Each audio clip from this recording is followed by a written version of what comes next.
전능하사 천지를 만드신 하나님 아버지를 내가 믿사오며 그 외아들 우리 주 예수 그리스도를 믿사오니 이는 성령으로 잉태하사 동정녀 마리아에게 나시고 본디오 빌라도에게 고난을 받으사 십자가에 못 박혀 죽으시고 장사한 지 사흘 만에 죽은 자 가운데서 다시 살아나시며 하늘에 오르사 전능하신 하나님 우편에 앉아 계시다가 저리로서 산자와 죽은 자를 심판하러 오시리라. 성령을 믿사오며 거룩한 공예와 성도가 서로 교통하는 것과 죄를 사하여 주시는 것과 몸이 다시 사는 것과 영원히 사는 것을 믿사옵나이다. 아멘.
제 119편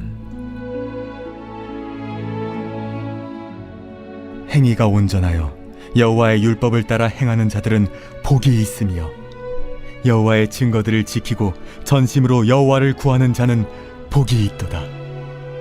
참으로 그들은 불의를 행하지 아니하고 주의 도를 행하는도다. 주께서 명령하사 주의 법도를 잘 지키게 하셨나이다. 내 길을 굳게 정하사 주의 율례를 지키게 하소서. 내가 주의 모든 계명에 주의할 때에는 부끄럽지 아니하리이다. 내가 주의 의로운 판단을 배울 때에는 정직한 마음으로 주께 감사하리이다. 내가 주의 율례들을 지키오리니 나를 아주 버리지 마옵소서. 청년이 무엇으로 그의 행실을 깨끗하게 하리이까? 주의 말씀만 지킬 따름이니이다. 내가 전심으로 주를 찾았사오니 주의 계명에서 떠나지 말게 하소서. 내가 주께 범죄하지 아니하려 하여 주의 말씀을 내 마음에 두었나이다. 찬송을 받으실 주 여호와여, 주의 율례들을 내게 가르치소서. 주의 입의 모든 규례들을 나의 입술로 선포하였으며 내가 모든 재물을 즐거워함같이 주의 증거들의 도를 즐거워하였나이다. 내가 주의 법도들을 작은 소리로 읊조리며 주의 길들에 주의하며 주의 율례들을 즐거워하며 주의 말씀을 잊지 아니하리이다. 주의 종을 후대하여 살게 하소서. 그리하시면 주의 말씀을 지키리이다. 내 눈을 열어서 주의 율법에서 놀라운 것을 보게 하소서. 나는 땅에서 나그네가 되었사오니 주의 계명들을 내게 숨기지 마소서. 주의 규례들을 항상 사모함으로 내 마음이 상하나이다. 교만하여 저주를 받으며 주의 계명들에서 떠나는 자들을 주께서 꾸짖으셨나이다. 내가 주의 교훈들을 지켰사오니 비방과 멸시를 내게서 떠나게 하소서. 고관들도 앉아서 나를 비방하였사오나 주의 종은 주의 율례들을 작은 소리로 읊조렸나이다. 주의 증거들은 나의 즐거움이요 나의 충고자니이다. 시편 119편은 토라시입니다. 하나님의 말씀을 찬양하는 시편인데, 자, 이 시편은 히브리어 알파벳 순서대로 각 절이 이제 이어지고 있는데요. 히브리어 알파벳의 자음이 이제 22개가 있습니다. 첫 번째 자음은 알레프 이고요. 두 번째 자음은 베트, 세 번째 자음은 김멜, 네 번째 자음은 달레트, 이렇게 쭉 해서 이제 22개의 자음이 있는데, 자, 그러니까 1절의 첫 번째 단어는 이제 이 알레프로 시작하고, 그 다음 절의 첫 번째 단어는 베트로 시작되고, 그 다음에 첫 번째 단어는 김멜로 시작되는 히브리어의 알파벳 순서대로 되어 있는 이제 알파벳 시편입니다. 그래서 총 이제 22개의 히브리어 알파벳 자음이 있는데, 시편 119편은 이 자음을 각각 8절로 사용하고 있습니다. 그러니까 자, 1절부터 8절의 이 첫 단어는 이제 알레프로 시작되는 것이고, 그 다음에 9절부터 16절 두 번째 단락은 두 번째 히브리어 자음인 베트로 시작됩니다. 그래서 22개의 자음을 8개씩 곱하면 총 176절이 되는 거죠. 그래서 시편 119편은 176절이 되는 이제 가장 긴 시편입니다. 그래서 A부터 알파부터 마지막까지 모든 그 히브리어의 자음을 이렇게 표현함으로써 토라의 전체성, 어떤 토라의 충만함을 드러낸다고 볼 수 있습니다. 그래서 우리가 앞으로 이제 며칠 동안 이 시편 119편을 살펴봄으로써 하나님의 말씀 가운데 우리가 좀 깊게 하나님의 말씀의 의미를 깊게 새겨보는 시간 갖도록 하겠는데요. 자, 제가 이제 노란색으로 이렇게 형광펜으로 좀 표시를 해놨습니다. 그래서 이 119편에는 이제 말씀이라는 그 단어를 히브리어로는 이제 8가지인데요. 우리말로 번역을 되면 뭐 율법, 법, 증거, 교훈, 법도, 율례, 계명, 규례, 판단, 심판, 공의, 말씀, 약속의 말씀, 이렇게 이제 다양하게 표현하고 있으나 이 모든 것들은 다 하나님의 말씀을 가리키고 있다. 하나님의 말씀이라는 것을 이렇게 이제 다양하게 표현하고 있는 것입니다. 자, 첫 번째로 이제 1절에서 8절을 살펴보도록 하겠는데요. 1절에서 8절은 행복의 길로 볼 수 있습니다. 자, 1절은 이렇게 시작되는데 행위가 온전하여 여호와의 율법을 따라 행하는 자들은 복이 있음이요. 이걸 히브리어 원어로 보면은요, 복이 있음이요, 아슈레로 먼저 시작됩니다. 아슈레, 그러니까 알레프, 이 히브리어 자음의 이제 첫 번째 알레프로 1절이 시작되는 거죠. 자, 복이 있다.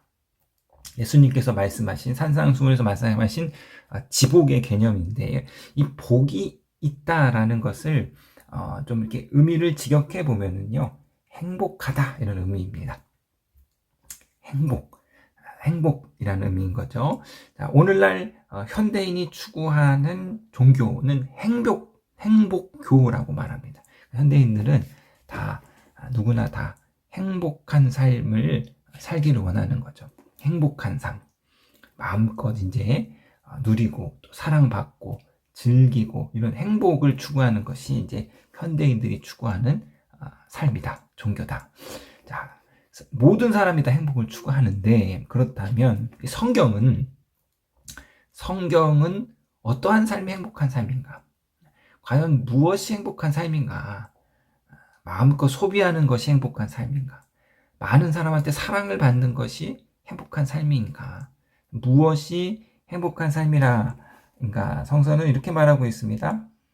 하나님의 말씀을 지키는 삶이 행복한 삶이다. 하나님의 말씀을 추구하는 삶이 행복한 삶이다.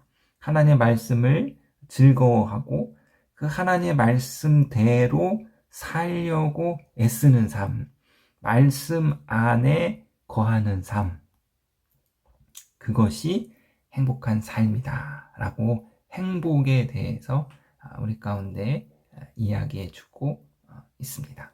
자, 계속해서 9절에서 16절은요, 청년을 위한 메시지입니다. 9절 보시겠습니다. 청년이 무엇으로 그 행실을 깨끗하게 하리이까? 주의 말씀만 지킬 따름이나이다.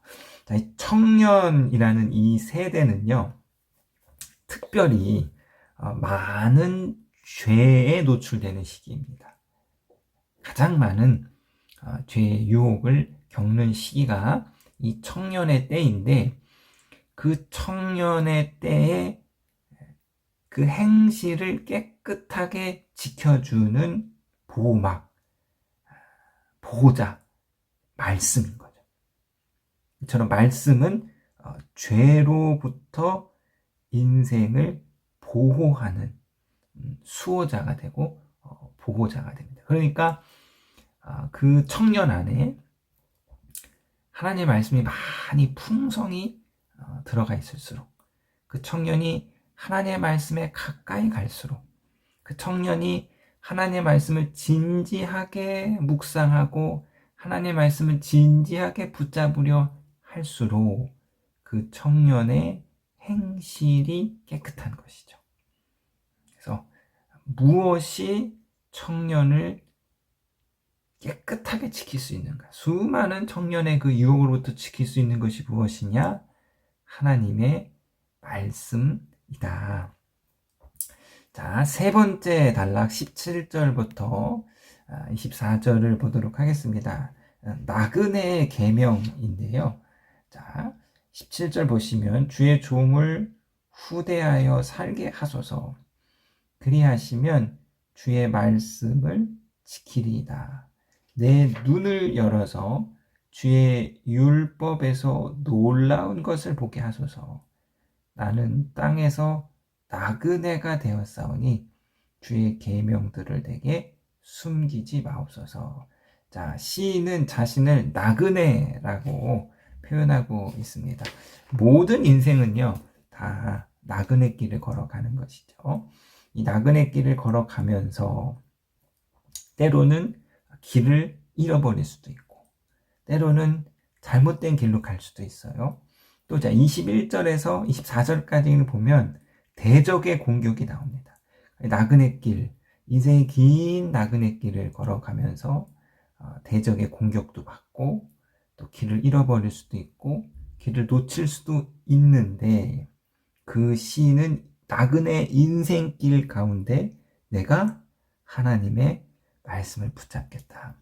하나님의 율법을 붙잡겠다는 거죠. 그래서 24절에 주의 증거들은 나의 즐거움이요 나의 충고자이다. 인생의 그 긴 70년, 80년의 긴 나그네 길을 걸어가는 동안 말씀이 나의 즐거움이 되고 또한 말씀이 나의 충고자가 된다. 말씀이 나의 길잡이가 된다. 말씀이 내 나그네 길을 안내해주는 나침판이 되고 기준이 되는 거죠. 자, 사랑하는 성도님 여러분, 모든 인생이 나그네 길 걸어가는 인생에 그 인생을 우리가 이제 둘로 구분해 볼 수 있어요. 명확한 기준을 가지고 있는 인생과 기준이 없는 인생이죠. 삶을 살아가면서 명확한 기준이 없는 인생은 바람에 나는 겨와 같이 부안해동합니다. 기준이 없으니까요. 삶의 자신의 어떤 명확한 선명한 기준점이 없으니까 끌려가는 거죠. 여기에 끌려가고 저기에 끌려가고 이 사람 쫓아가고 저 사람 쫓아가고 세상의 유행을 끊임없이 쫓아가는 바람에 나는 겨와 같은 부안해동의 삶을 살아갈 수밖에 없습니다. 자기 주체적인 삶을 살지 못하고 다른 사람을 쫓아가는 삶을 살 수밖에 없는 거죠. 항상 객체의 삶을 살게 되는 거예요. 반면 그러나 명확한 기준을 가진 사람은 흔들리지 않습니다. 자신의 삶을 주도적으로 살아갈 수 있는 거죠. 흔들리지 않는 삶을 사는 거예요. 혹 잘못된 길로 갔다 할지라도 혹 다른 길로 갔다 할지라도 명확한 기준이 있으니 다시 돌아올 수 있습니다. 다시 올바른 길로 돌아올 수 있어요. 그래서 우리가 좋건 나쁘건 그 사람이 어떻건 간에 이 세상에서 업적을 남긴 사람은 어떠한 큰 자취를 남긴 사람은요 다 명확한 기준을 가진 사람이에요. 명확한 신념을 가진 사람이어서 흔들리지 않는 자기만의 그 신념을 굳게 붙잡고 인생의 길을 걸어간 사람이 그 한 우물을 깊게 판 사람이 기준을 가지고 산 사람이 결국에는 열매를 맺고 결실을 맺는 것이죠. 자, 사랑하는 성도님 여러분, 우리에게는 삶의 기준이 주어졌습니다. 큰 축복이에요. 삶의 명확한 정답이 주어졌어요. 세상 사람 정답을 모르지만 우리는 정답을 이것이 길이고 이것이 정답이고 이렇게 사는 것이 잘 사는 것이고 이렇게 사는 것이 행복하게 사는 것이다 라는 명확한 기준이 주어졌습니다. 그것이 바로 하나님의 말씀이지요. 정말 그래서 하나님의 말씀을 저와 여러분의 삶의 굳건한 기준으로 붙잡고 말씀을 기준으로 여러분의 행위를 결정하고 여러분의 선택을 결정하고 말씀을 기준으로 내가 지금 잘 살고 있는가 못 살고 있는가 말씀을 기준으로 그 말씀을 주야로 읊조리고 묵상하고 말씀을 즐거워하면서 그 말씀 안에서 그 말씀을 행하고 지키며 살아가는 정말 말씀을 붙잡고 인생의 나그네 길을 굳건하게 걸어가시는 저와 여러분 되시기를 주님의 이름으로 부탁드리겠습니다.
하늘에 계신 우리 아버지여, 이름이 거룩히 여김을 받으시오며 나라에 임하옵시며 뜻이 하늘에서 이룬 것 같이 땅에서도 이루어지이다. 오늘날 우리에게 일용할 양식을 주옵시고 우리가 우리에게 죄 지은 자를 사하여 준 것 같이 우리 죄를 사하여 주옵시고 우리를 시험에 들게 하지 마옵시고 다만 악에서 구하옵소서. 대개 나라와 권세와 영광이 아버지께 영원히 있사옵나이다. 아멘.